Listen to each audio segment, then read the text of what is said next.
আপনাদের সবাইকে নেতাজি কোচিং সেন্টারের এই ইউটিউব চ্যানেলে স্বাগত।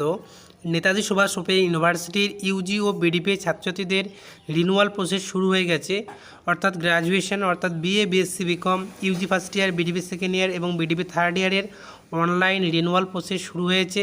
তার স্টেপ বাই স্টেপ আমি দেখিয়ে দিচ্ছি কীভাবে আপনারা বাড়িতে বসে নিজের ফোন দিয়ে অনলাইনে রিনিউয়াল প্রসেসটি কমপ্লিট করবেন। নেতাজি সুভাষ ওপেন ইউনিভার্সিটির গ্র্যাজুয়েশনের অ্যাসাইনমেন্ট এবং ফাইনাল এক্সাম দুটোই অনলাইনে এমসিকিউ বেসড হবে। সেই অ্যাসাইনমেন্ট এবং ফাইনাল এক্সামে যে এমসিকিউ প্রশ্নগুলো আসবে তার হুবহু উত্তরপত্র বা 100% কমন অ্যান্সার শিট নেওয়ার জন্য অবশ্যই নেতাজি কোচিং সেন্টারে যোগাযোগ করে নেবেন বা বুকিং করে রাখবেন। বুকিং প্রসেস শুরু হয়ে গেছে উত্তরপত্র নেওয়ার জন্য। তো অন স্ক্রিনে দেওয়া নাম্বারে কল বা হোয়াটসঅ্যাপ করে বুকিং করে রাখবেন বা যোগাযোগ করবেন। তাহলে চলুন আজকের এই হেল্পফুল ভিডিওটি স্টার্ট করি। আমি ডেসক্রিপশনে লিঙ্ক দিয়ে দেবো। এই ভিডিওর ডেসক্রিপশনে দেওয়া লিঙ্কে ক্লিক করলে আপনারা এই পেজে চলে আসবেন। তো এই পেজে আসার পর একটু স্ক্রল করবেন, দেখবেন এখানে আমি মার্ক করে দেখিয়ে দিচ্ছি click here for UG BDP renewal, এখানে ক্লিক করে দেবেন। পর আপনারা এরকম একটা পেজে চলে আসবেন। এখানে লেখা আছে online renewal for Yuji course, এখানে ক্লিক করে দেবেন। তারপর দেখবেন একটু স্ক্রল করবেন, দেখবেন অনলাইন ইউজি রিনিউয়াল বলে একটা অপশান, এখানে ক্লিক করতে হবে।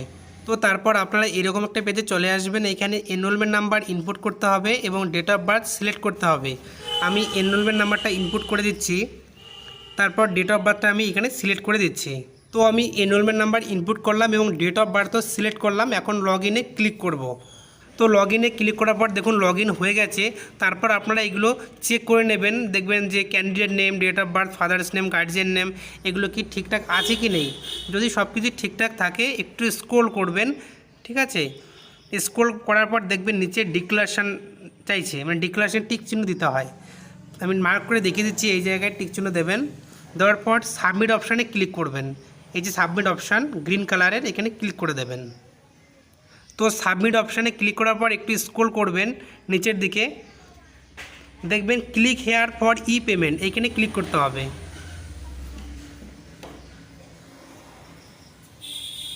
তো তারপর দেখুন পেমেন্টের অপশান চলে আসছে। আপনার যে পেমেন্ট অ্যামাউন্ট সেটা এখানে শো করবে। এখানে 600 টাকা দেখাচ্ছে। এটা বিডিপি থার্ড ইয়ারে স্টুডেন্টশিপ রিনিউয়াল, তার 600 টাকা।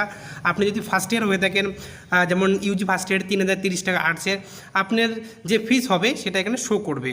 সেই ক্রেডিট কার্ড, ডেবিট কার্ড, আধার, ডেবিট কার্ড, ইন্টারনেট ব্যাঙ্কিং, তারপর কার্ড নাম্বার ইনপুট করতে হবে, এক্সপায়ার ডেট ইনপুট করতে হবে, সিভিভি নাম্বার ইনপুট করতে হবে, কার্ড হোল্ডার ইনপুট করতে হবে। এখানে সব কিছু ঠিকঠাকভাবে ইনপুট করার পর মেক পেমেন্টে ক্লিক করলে আপনার যে ফোনে ওটিপি যাবে, আপনি ব্যাংকে যে মোবাইল নাম্বার লিঙ্ক করেছেন সেই মোবাইল নাম্বারে কিন্তু ডিজিটের ওটিপি আসবে। তো সেই ওটিপিটা ইনপুট করে আপনারা কিন্তু পেমেন্টটা কমপ্লিট করতে পারবেন। আশা করি বুঝতে পেরেছেন যে কীভাবে রিনিউয়ালটি করতে হয়। এরপরে কোনো কিছু যদি জানার থাকে এই ইউটিউব ভিডিওর কমেন্ট সেকশনে কমেন্ট করে জানাবেন, সেই নিয়ে আমি নেক্সট ভিডিওতে আলোচনা করব।